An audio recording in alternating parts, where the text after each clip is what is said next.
नमस्कार, मैं हवजाज शेखर आजाद और आप देख रहे हैं Navbharat times online. Donald Trump तय कर चुके हैं कि अगर ईरान समझौता नहीं करता है तो अमेरिका उस पर हमला करेगा। अमेरिका ने न्यूक्लियर डील पर समझौता करने के लिए इस्लामिक देश ईरान को मई तक की मियाद दे रखी है, लेकिन अगर ईरान झुकने के मूड में नहीं है तो अमेरिका उस पर हमला करेगा। अमेरिका ये बात जानता है कि ईरान शायद ही समझौता करे, लिहाजा उसने हिंद महासागर के डिएगो गार्सिया द्वीप पर बम बरसाने वाले अपने शक्तिशाली बॉम्बर B-2 को भेज दिया है। ये दुनिया का सबसे शक्तिशाली बॉम्बर है जिसे खासतौर पर परमाणु बम गिराने के लिए डिजाइन किया गया है। ऐसे में सवाल ये उठ रहे हैं कि आखिर अमेरिका ने परमाणु बम गिराने वाला बॉम्बर क्यों भेजा है? क्या अमेरिका को डर है कि वो ईरान से पारंपरिक युद्ध में जीत नहीं पाएगा? क्योंकि अगर आप मानते हैं कि अमेरिका ईरान को मसल कर रख देगा तो शायद ये आपकी भूल होगी, क्योंकि इतिहास ने हमें यही दिखाया है, यही सिखाया है कि अमेरिका दूसरे विश्व युद्ध के बाद जिन युद्धों में भी फंसा है वहां से उसे पीठ दिखाकर भागना पड़ा है। आज हम यही जानने की कोशिश करेंगे कि क्या ईरान पारंपरिक युद्ध में अमेरिका को हरा सकता है, या अगर ईरान अमेरिका को नहीं भी हरा पाया तो क्या वो इतना विनाश फैला देगा कि अमेरिका के लिए युद्ध को खत्म करने के अलावा कोई और विकल्प ही ना बचे। इन सवालों का जवाब जानने के लिए हम थोड़ा पीछे चलते हैं, देखते हैं कि कैसे वियतनाम युद्ध और अफगानिस्तान युद्ध में अमेरिका को मुंह की खानी पड़ी थी और कैसे ईरान के साथ युद्ध अमेरिका को भारी पड़ सकता है। सबसे पहले बात करते हैं अफगानिस्तान युद्ध की। अमेरिका का अफगानिस्तान युद्ध 2001 से 2021 तक यानी 20 सालों तक चला था। अमेरिका ने आतंकवाद के खिलाफ युद्ध के लिए अफगानिस्तान पर हमला किया था, लेकिन अमेरिका के लिए युद्ध काफी खतरनाक साबित हुआ। इस दौरान अमेरिकी सैनिकों ने तालिबान और अलकायदा से मुकाबला किया, लेकिन अमेरिका ने 2021 में अफगानिस्तान से अपनी सेनाओं को वापस बुला लिया।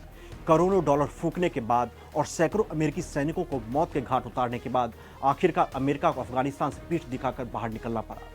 अफगानिस्तान की जटिल भौगोलिक स्थिति और आतंकवादी नेटवर्क के खिलाफ लड़ाई ने अमेरिका को एक ऐसे संघर्ष में थोप दिया जिसमें स्थानीय समर्थन का भारी अभाव था। अफगान सेना में मनोबल की कमी और तालिबान का तेजी से बढ़ना अमेरिका की हार की सबसे बड़ी वजह थी। अफगानिस्तान युद्ध में अमेरिका ने लगभग 2400 सैनिकों को खो दिया था। इसके अलावा करीब 20,000 अमेरिकी सैनिक घायल हुए थे। अफगानिस्तान युद्ध में अमेरिका को करीब $2 ट्रिलियन का नुकसान हुआ था, जबकि 2021 में अफगानिस्तान से अमेरिकी सैनिकों की वापसी के बाद तालिबान ने फिर से अफगानिस्तान पर अपना कंट्रोल कर लिया। यह अमेरिका की हार मानी गई, क्योंकि अमेरिका अपने लक्ष्य को हासिल करने में पूरी तरह से नाकाम रहा। अब बात करते हैं वियतनाम युद्ध की, जिसने अमेरिका के माथे पर हार का एक और कलंक लिख दिया था। वियतनाम युद्ध साल 1955 से 1975 तक चली थी, लेकिन अमेरिका यह युद्ध हार गया था। यह युद्ध इसलिए शुरू हुआ था ताकि कम्युनिज्म को हराया जा सके, लेकिन वियतनाम युद्ध अमेरिकी सैनिकों के लिए काल बन गया। वियतनाम जैसे छोटे से देश ने अमेरिका के अहंकार को मिट्टी में मिला दिया। वियतनाम युद्ध में अमेरिका का मुकाबला एक स्थानीय संघर्ष से था। दक्षिण वियतनाम की सरकार कमजोर थी और उत्तरी वियतनाम ने गुरिल्ला युद्ध की रणनीति अपनाई थी, जिससे मुकाबला करना अमेरिका के लिए अत्यधिक मुश्किल हो चुका था। वियतनाम युद्ध आखिरकार एक ऐसे मोड़ पर पहुंच गया जब अमेरिकी जनता ही सरकार के खिलाफ सड़कों पर उतर आई। विरोध इतना बढ़ गया था कि अमेरिकी सरकार को युद्ध खत्म करने के लिए मजबूर होना पड़ा। अंत में मुंह छिपाकर अमेरिका को वियतनाम से बाहर निकलना पड़ा। अमेरिका ने अपनी हार भी कबूली थी।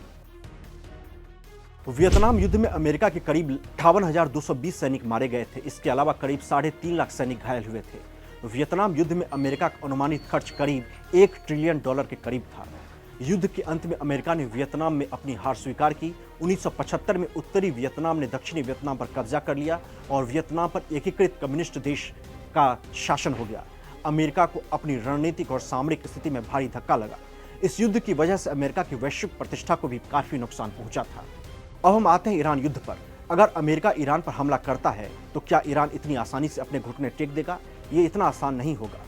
इसके लिए हमें सबसे पहले जानना होगा कि ईरान की सैन्य शक्ति कितनी है। ईरान की सैन्य शक्ति अन्य देशों के मुकाबले अपेक्षाकृत कम है, लेकिन यह अपने क्षेत्र में एक शक्तिशाली ताकत के रूप में पहचाना जाता है। ईरान के पास एक विशाल जनसंख्या, एक मजबूत सैन्य संरचना और एक महत्वपूर्ण मिलिट्री इंफ्रास्ट्रक्चर है। ईरान का कुल सैन्य बल करीब 5 लाख सैनिकों का है और ईरान के पास रिजर्व फोर्स भी काफी संख्या में है। इसके अलावा ईरान के पास 1.5 लाख से ज्यादा पैरामिलिट्री फोर्स हैं, जिनमें कुर्स फोर्स जैसे स्पेशल फोर्स भी शामिल हैं। इसके अलावा ईरान के पास एक अत्याधुनिक मिसाइल सिस्टम है, जिसमें शॉर्ट रेंज और मीडियम रेंज बैलिस्टिक मिसाइलें शामिल हैं। ईरान की मिसाइल शक्ति इस बात को ध्यान में रखते हुए बहुत महत्वपूर्ण है कि वो अपनी डिफेंस स्ट्रेटजी में बहुत ज़्यादा आत्मनिर्भर है। ईरान के पास शहीद और फतह जैसी खतरनाक मिसाइलों की एक श्रृंखला है। ईरान के पास करीब 1000 से ज़्यादा बैलिस्टिक मिसाइलें हैं, जिनमें शॉर्ट रेंज और मीडियम रेंज मिसाइलें शामिल हैं। इसके अलावा ईरान ने हाल ही में अपनी क्रूज मिसाइलों और ड्रोन क्षमताओं में भारी सुधार किया है। इन मिसाइलों की वजह से ईरान अपने क्षेत्रीय विरोधियों को निशाना बना सकता है। बात अगर बैलिस्टिक मिसाइलों की करें तो बैलिस्टिक मिसाइलें वो होती हैं जो पृथ्वी की सतह से लॉन्च की जाती हैं और उनका मार्ग गुरुत्वाकर्षण से नियंत्रित होता है। ईरान के पास शॉर्ट रेंज, मीडियम रेंज और लॉन्ग रेंज बैलिस्टिक मिसाइलों की एक विस्तृत श्रृंखला है।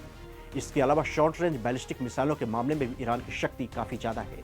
ईरान की शॉर्ट रेंज बैलिस्टिक मिसाइलों की रेंज करीब 300 किलोमीटर से 700 किलोमीटर तक होती है। इन मिसाइलों में फतह 110 और नोर्दोक जैसी मिसाइलें शामिल हैं। मीडियम रेंज बैलिस्टिक मिसाइलों का जखीरा भी ईरान के पास मौजूद है। इन मिसाइलों की रेंज 700 किलोमीटर से लेकर 2000 किलोमीटर तक हो सकती है। शहीद और खुर्रम शाहर जैसी मिसाइलें इस श्रेणी में आती हैं। खुर्रम शाहर मिसाइल में 2000 किलोमीटर तक की रेंज है और यह भारी वारहेड ले जाने में सक्षम है। जबकि लॉन्ग रेंज बैलिस्टिक मिसाइलों की बात करो तो इनकी रेंज 2000 किलोमीटर से ज़्यादा हो सकती है। शहाब 3 मिसाइल, जो ईरान की सबसे प्रमुख मिसाइलों में एक है, उसकी रेंज करीब 2000 किलोमीटर तक है और अगर यह दुश्मन के अंदर गहरे अंदर तक हमला करे तो भारी तबाही ला सकती है। ईरान का शहाब 6 मिसाइल, जिसे भविष्य में लंबी दूरी पर परमाणु हमलों के लिए डिजाइन किया गया है, उसकी रेंज 3000 से 4000 किलोमीटर तक होने की आशंका है। एक्सपर्ट्स का मानना है कि अगर ईरान के ऊपर अमेरिका हमला करता है तो भले ही ईरान अमेरिका के अंदर हमला न कर पाए, लेकिन वो इजराइल पर पूरी शक्ति से टूट पड़ेगा। ईरान इजराइल को तहस नहस कर सकता है। यानी अमेरिका के पास न सिर्फ ईरान पर हमला करने का काम होगा, बल्कि उसकी जिम्मेदारी इजराइल को भी बचाने की होगी।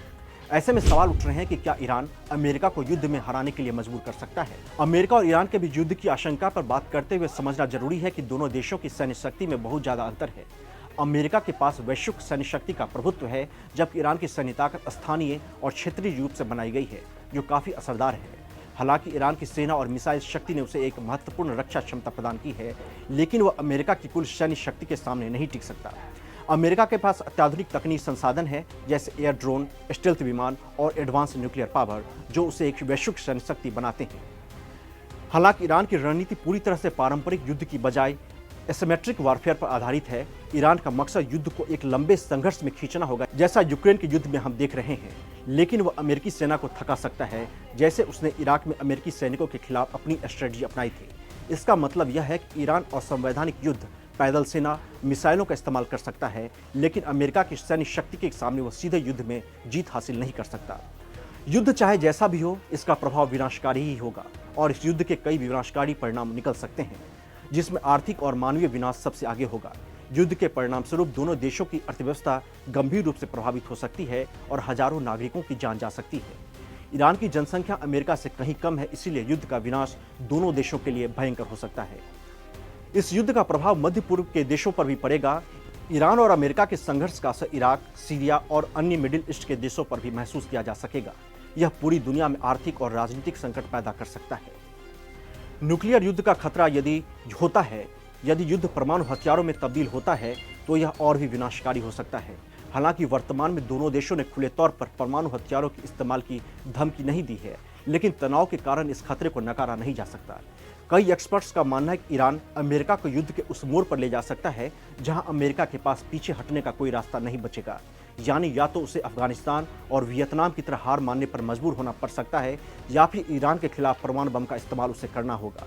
यानी अमेरिका ईरान के सामने सीधे युद्ध में पीछे हट सकता है। यह संभावना काफी कम है, क्योंकि अमेरिकी सेना अत्यधिक सशक्त है, लेकिन ईरान की असिमेट्रिक युद्ध स्ट्रेटजी और अपनी मिसाइल क्षमताओं के कारण यह संघर्ष लंबा और मुश्किल हो सकता है, जो दोनों देशों के लिए विनाशकारी परिणाम ला सकता है। युद्ध की स्थिति में क्षेत्रीय और वैश्विक स्थिरता भी प्रभावित हो सकती है, जिससे वैश्विक सुरक्षा संकट उत्पन्न हो सकता है। ईरान और अमेरिका के संघर्ष पर लगातार हमारी नजर बनी रहेगी। आप देखते रहिए नवभारत टाइम्स ऑनलाइन। नमस्कार।